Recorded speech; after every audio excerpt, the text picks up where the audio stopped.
I'm Dylan Alexander. Welcome back to another draft video. In this one, I'm gonna have my first ever go at making a tier list. I'm gonna grab the first kind of 15, 20 most talked about players from this year's national draft, the ones that we've seen through the first 5 rounds of the Coates League and the National Academy Games that have just finished. Here we go, let's get into the categories here. So my first one, the top tier, it says competition breaking upside. So what I mean by this, I'm not talking about your really good players here. This one is for your game breakers. Those players that make a massive difference on winning or losing. Think your Dustin Martins, what he did in final series.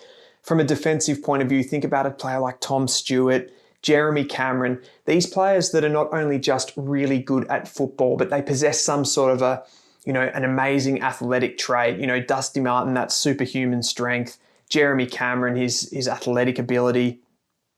Toby Green, similar, and just how much impact they have on AFL matches. The second one here, easy 200 game AFL career. So this is going to be for your guys that are, they're just really good footballers, to be honest. Like the names that I think of that come to mind first are players like Travis Boak, like Jobe Watson, like Sam Mitchell, those guys that maybe don't possess that athletic ability or something absolutely special, but they're just really good at footy. Third up, we've got the underrated category. So this one is pretty self-explanatory, really. Fourth tier, he's good, but is he really good? This is one where it's that player that might be a little bit, a bit inconsistent, and maybe you just haven't kind of seen it yet. They've shown some signs, but they haven't really put it together in a full game and just had that, super consistent 4 quarters of footy. I think every player, I don't want to take this one too seriously. I'm not knocking anyone, but we know that all the players on this list are really good footballers. So this is just a small knock. Someone that we maybe haven't just seen get it done yet. And fifth is just injured or I completely haven't seen it yet. So some of these guys that are, tipped to go in the top 10 first round of the draft, I haven't even seen them play. So I can't really have too much of an opinion and they're going to have to grow into the season for me. Anyway, let's get started. Those are the tiers. We'll go through the players sort of as we go along and I'll bring them up. I think I've got about 18 names here, so it's almost a top 20. And we'll start putting them into those categories now. Alrighty here. So first up here, we have Christian Moraes. I'm just going to put him up there. He's not in underrated. Don't worry about that. So Christian Moraes, he's a really interesting one. One of the top prospects early, I think amongst the draft that's absolutely stacked with midfielders. He really does stand out as someone that has that exquisite sort of ball use. A guy that you really want to put the ball in his hands to kick inside 50 and be that distributing player. The query I have on him and why I'm not sure to put him in competition breaking upside, that top tier, is just because I've seen him do it at Coates League level and he's really dominant at that level. He plays sort of a 50-50 split of forward and midfield. He consistently hits the scoreboard at that level, wins clearances, and just looks really great doing it. But in the academy games so far against the VFL players, he probably hasn't been able to show that level yet. I know that's got a little bit to do with the usage because he doesn't get as many centre bounces and stuff like that. So he doesn't have as much of a prominent role, but certainly wasn't a clearance beast or anything like that. And it was a bit part player in the 2 academy games. I'm torn between he's good, but is he good? Because I haven't quite absolutely seen it yet, and competition breaking upside. I do remember back to that Sandringham Dragons game, which was a really big game though, and he kicked 4 goals. To a midfielder to have that sort of forward craft and just how nifty he is around the stoppage and his beautiful foot skills, I think I'm going to put him in competition breaking upside. A little bit of Scott Pendlebury about this guy, and I really like him. So next up, we have a bit of a bolter in this year's draft, someone that wasn't on the radar late last year. It is Taj Houghton. I've seen a few games for him with the Sandy Dragons as well. So he is a really mercurial, I think he's playing a bit more sort of midfield role now, but he was kind of more of a forward before, as I understand. So kind of that mercurial forward that's able to hit the scoreboard. I kind of get like a little bit of Shea Bolton vibes. He's definitely not as like dynamic and impactful just yet, but has that ability to be able to sort of drift into the pockets, find a lot of space. He hits up targets. He's a good marking target. He's got the vertical jump as well. So where do I put Taj Houghton at this point? Because he's kind of bolty. He's getting talked about a lot now, so he's definitely not underrated. he's not like the prototypical like walk up 200 game AFL player. Like you kind of feel like with him it'll either be a smashing success or it might not go that well. I definitely think he's good. So he's not going in the he's good, but is he good category. I think I'm going to put him in competition breaking upside. I love this guy, what I've seen so far. Another one, bit of that sort of Nick Dacos movement, able to hit a target inside 50 and just the work rate as well. So great modern player. Love what Taj Holton's doing, and I'm going to put him in competition breaking upside.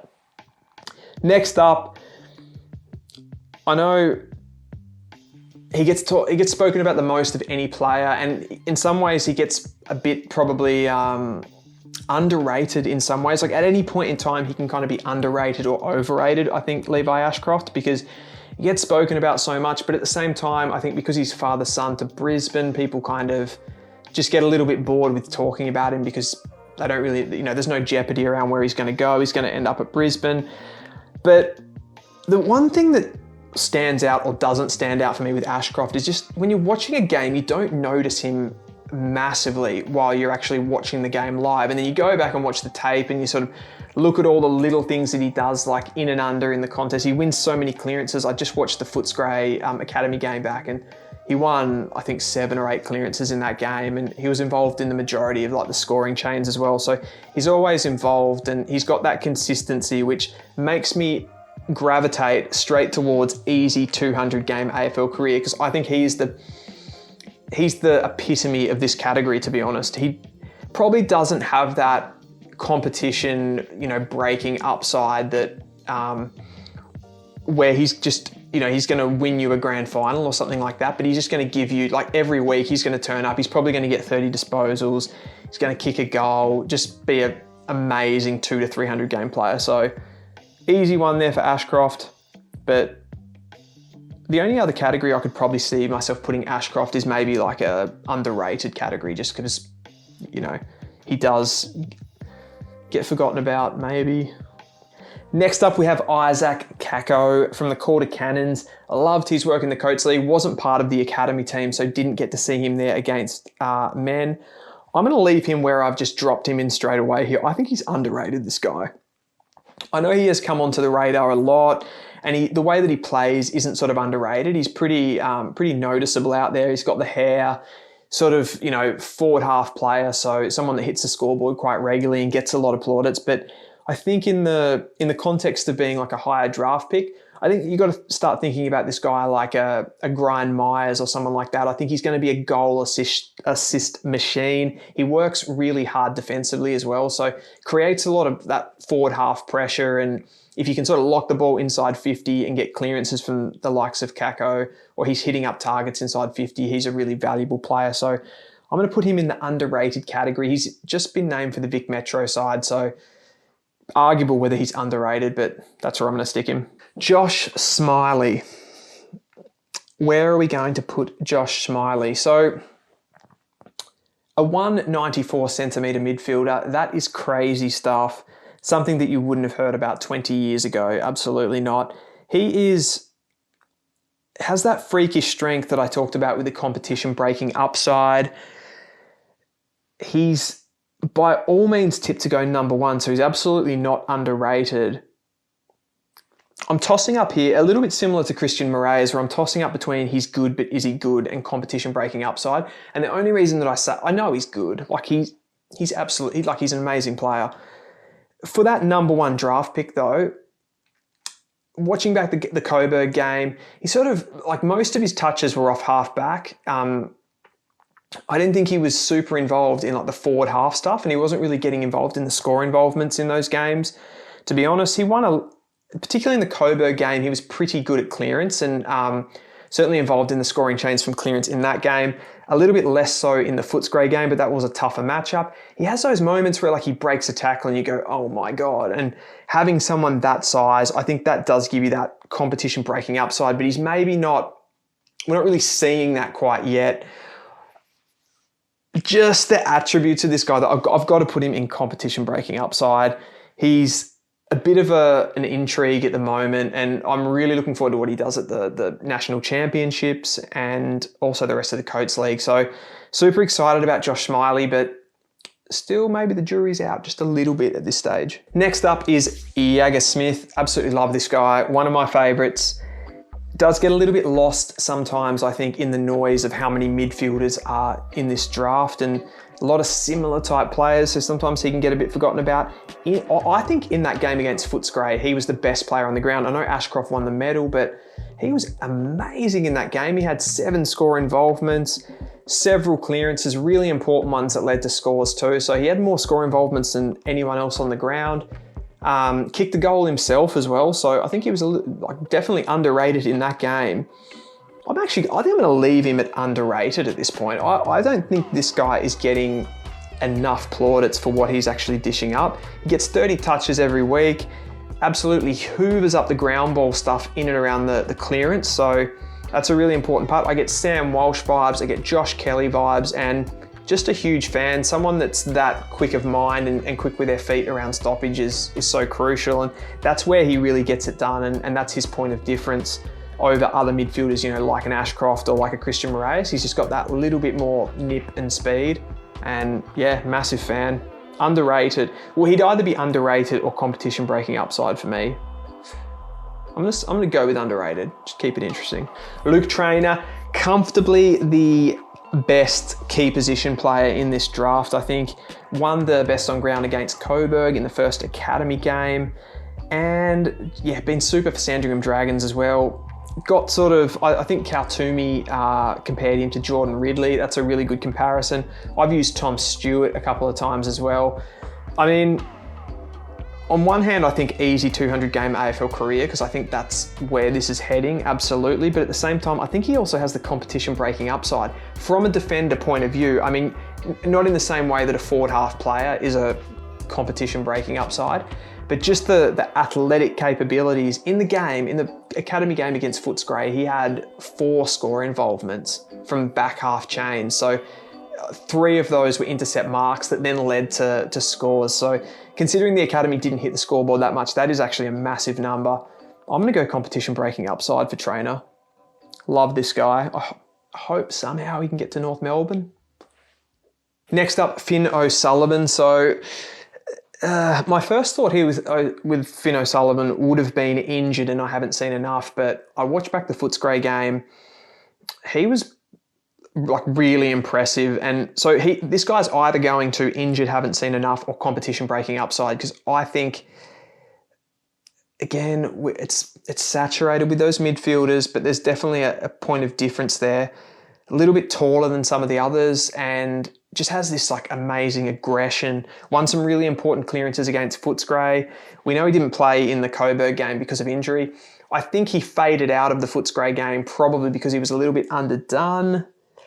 I'll put him in injured, haven't seen enough, just because I'm not quite prepared to like put my money where my mouth is with this one. But what I've seen so far, I'm pretty impressed. It's just a little bit too soon for me. Cody Anderson, another one that wasn't involved in the academy game, so haven't seen as much of him, but had a absolutely, 3-vote Brownlow game against the Sandringham Dragons. He's a tackle machine. He's not as pretty on the eye with the ball in hand, absolutely. Like his kicking is a little bit but just that tackling pressure, the size, the power that you get from contest. He is, what is he? Is he underrated? Is he competition breaking upside? I mean, some of the traits, you look at players like Harley Reid and how well that's superhuman strength type stuff that we've seen. That's sort of competition breaking upside stuff. He's not your prototypical just walk up 200 game AFL career player. Like he's a bit messier than that, I would say. You could put him in underrated. I'm not going to say he's good, but is he good? Because I know he's good. I'm going to go underrated for him just because he hasn't, I think he's made the Vic Metro, he's qualified for the squad there, but not an academy member, so he's from pretty far east, he's almost a country boy, so I'm going to put him in underrated. I think we're going to be talking more and more about him as the season goes on though. Ben Camporeale, so haven't seen as much of him because he's a South Australian, of course, so In this video, I'm not from Victoria, but I'm a little bit Vic biased because they're the games that I'm actually watching at the moment. Ben Camporeale is an interesting one because he's not like the other midfielders. He's not really a centre bounce midfielder. He's more of like a winger, a little bit even half back. He's a good ball user and he's a really nice size for a running player. He's got that athletic ability just to go up and back from that wing. Gives you a lot on the defensive side. One thing you'd notice watching that Footscray VFL game was that the Australian under-18s, they didn't defend turnover very well at all. Camporeale was one of the ones getting back quite a lot. He'd put a fist in, he'd be an outlet kick to get out of defence and that sort of thing. So really impressive work rate. He maybe doesn't have some of the finessey type skills of some of the other players, but I think he's definitely one that's going to grow into the season and one that has that positional versatility that some of the others don't have. I'm going to go at this stage, you wouldn't put underrated for someone with that surname, being the son of Scott Camporeale. I think he just looks like someone that's just ready to play AFL. I got that vibe as soon as I saw him playing Coburg. He just kind of looks ready for the AFL. So I think easy 200 game AFL career. I'm going with a lot of these ones for the father-son. Maybe that's like, there's a thing there, but yeah, I don't know. Tyler Welsh is up next, and seen him, another from South Australia, so I haven't seen a hell of a lot of him, but I have seen him in the 2 academy games so far. In the first one, really impressed with him as a marking target inside forward 50, and he'd get up and back on the wing and take those marks for outlets as well. Probably someone that floats in and out of the game at this stage, so I haven't really seen him play like a full 4 quarters of like amazing football or anything like that, which is going to force me. One thing I do like about him is that he is a bit of a point of difference on some of the other players because we've got so many midfielders in this draft. He does stand out as being someone that is a marking target and a little bit bigger. I'm going to have to put him in the he's good, but is he good category though, just because I haven't seen him do it for 4 quarters, and given some of the quality of those, top line midfielders, we haven't really seen him hit those heights yet. Waiting for him to do it, especially in the national championships. Sid Draper, this one's pretty easy because I just literally haven't seen him play a single game. I know he's one of the most highly touted prospects. Another South Australian, he just has to go straight into injured, and I haven't seen enough because I just haven't seen him at all. Next up is Toby Travaglia, a really interesting one here. Again, a player with positional versatility that we probably gives him a tick there. Playing across half back, he took a couple of really nice intercept marks in the game against Footscray, but he also made a few sort of comical type errors, like some really bad turnovers in the back half. I do think he is a really good ball user. I like the ball use, but probably just hasn't played enough football at this point just to have that, major control that a really good halfback needs. So he's going to be one that grows into the season. I like his athletic profile. He's got that vertical leap down pat, and he's got good movement for someone his height. Where do you put him though? This one I swing between competition breaking upside because of the athletic traits and the beautiful kicking that can be let down a little bit by decision making. As I said, I think for me at the moment, just at this point, he's going to go in. He's good. But is he good? Because I'm just not there. I'm not there yet with Toby Travaglia, but I'm sure I will be. And I've heard him being compared to Bontempelli with the, ability at some point to be able to go into the midfield and be, that top line, absolute top line player. I do like him at half back though. Tom Gross. Now, he is a player that you really just gotta love. Like, he just attacks the football really hard. He tackles like a monster. He's not the biggest guy either. So he's not like a Cody Anderson where you kind of expect it from him. He's a littler guy. George Wardlaw is the person that he reminds me of. Wins a lot of the footy, wins a lot of clearance. Again, he did in that Footscray game. He did in the Coburg. I thought in the Coburg game, actually, he was one that that stood up the most in a couple of pretty tough matches. I'm going to put Gross straight into easy 200 game AFL career because someone with this sort of work ethic and defensive capability, I think his clubs are going to love him, and he's just going to be a walk up, fan favourite, cult hero, all that kind of stuff. The negative for Gross, obviously being in a draft full of midfielders, is that, you know, what's your point of difference? And he doesn't appear to have like an amazing athletic profile. He's a good runner and that sort of thing, but yeah, it doesn't have like overhead marking or anything like that. Just a really good, solid midfielder. So easy walk up 200 AFL game career for Tom Gross. Leonardo Lombard. Haven't seen a lot. Gold Coast Academy player.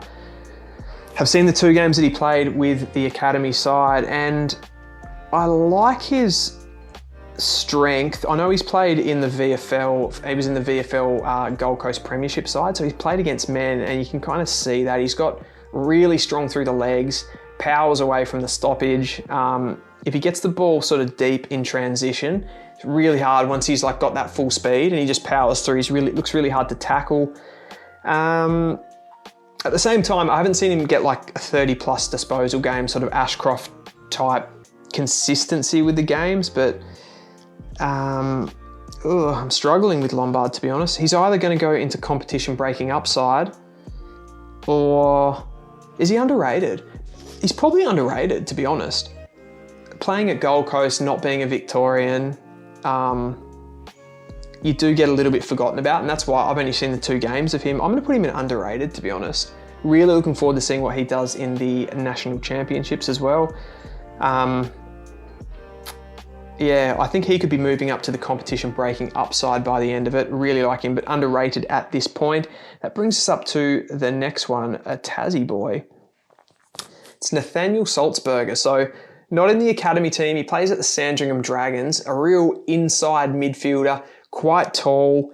Given that he's perfect for the Sandringham Dragons because they've got a lot of nippy guys, speed, good ball use, that kind of sit around the contest, and Salzburger just kind of crashes in there. Him and Lord both kind of crash in there, can kind of absorb a tackle and dish the little handball out and get it to the runners. So really useful for them. I'm a bit stuck with Salzburger because he gets talked about quite a lot, so I don't think he's underrated. I hear his name come up constantly. But at the same time, I'm waiting for that game where he gets like 30 touches and kicks a goal and just absolutely rips it apart. The games that I've watched him, it'll be like the first quarter he has 8 touches and you're like, here we go, let's go. And then second quarter, 2 touches. And I'm like, is it a time on ground thing? I don't have those kind of figures with me, so I don't really know. Is it that he just kind of doesn't have the tank yet? He's got to build that up, maybe. So competition breaking upside, big bodied midfielder. Is he a Paddy Cripps kind of guy? I don't know. I think Salzburger at this stage has to be, he's good, but is he good? That's the only fair category I can place him in at the moment. I think he could be climbing the ladder as well as we go through the season though. And some of his traits are, really good. Really good player to watch, just with he's a tackle breaker, smashes through, gets the handball out. Not much of a kicker, which is always a knock for me. I like the good ball users, but yeah, love what he does inside the contest and facilitates for those outside runners. Sammy Laylor. Now, this would have been straight to the injured, haven't seen enough until I watched the Footscray VFL game. A bit similar to Finn O'Sullivan, who I've put in the injured, haven't seen enough. But Laylor, I didn't realise how much midfield time he actually played in that game. Took some absolute clunky marks across half forward, like big contested marks. Looks like he's got really strong hands. And I keep talking about the midfielders, but that stands out in a draft full of midfielders that don't necessarily have the marking prowess. But he went into the stoppage and had, I can't remember, it was 5 or 6 score involvements from stoppage in that game, which was better than anyone else. And they were those little in and under things. Really good contested player. And someone that looks kind of big and clunky and then goes in there and he's really kind of quick around the stoppage. So confused me a little bit. I see his name on a lot of articles and that sort of thing, so he's not underrated. I'm going to go competition breaking upside. I'm going early on this guy. Honestly, I haven't seen enough to do this. But just what I saw in that game, the little pieces, he was a little bit like Finn O'Sullivan. I think the injury, he didn't play huge minutes, I think, in kind of the second half, maybe floated out of it a little bit, but what I saw, I absolutely loved. And I got sort of like, yeah, leadership vibes and just a real controller in that midfield. So I was pretty surprised by that. Lucas Camporeale is next. I'm going to be honest, when I watch him and his brother play, I do get them confused a little bit on the field because they look pretty similar. Both tall sort of wing, half-back type players. They look like real athletes, these guys. I'm going to put Lucas Camporeale. I think he gets not as kind of talked up as his brother Ben, so I'm going to put him in underrated at this point, which is hard with that last name, but the role that he plays, being a wing and not like a full-on on-baller, plays a little bit of half-back as well, so a little bit unheralded, I think. Made some really nice defensive intercepts and stuff in that game against Footscray that were really important. Really big tackler, and as I said, just the work rate is massive. So liked his game, and I'm going to put him in underrated. Next one, another one that wasn't in the academy game, Murphy Reed. Another one that's tricky to place. Jack Sinclair vibes, just straight off. Really good ball use, clean around the stoppages, and has that awareness just to be able to kind of, he doesn't like absorb tackles because he's not like a super strong like Cody Anderson type guy, but he can he's got like a bit of a step, can kind of just move out of congestion, hit up a target, really good ball use, which I've said a few times, I absolutely love.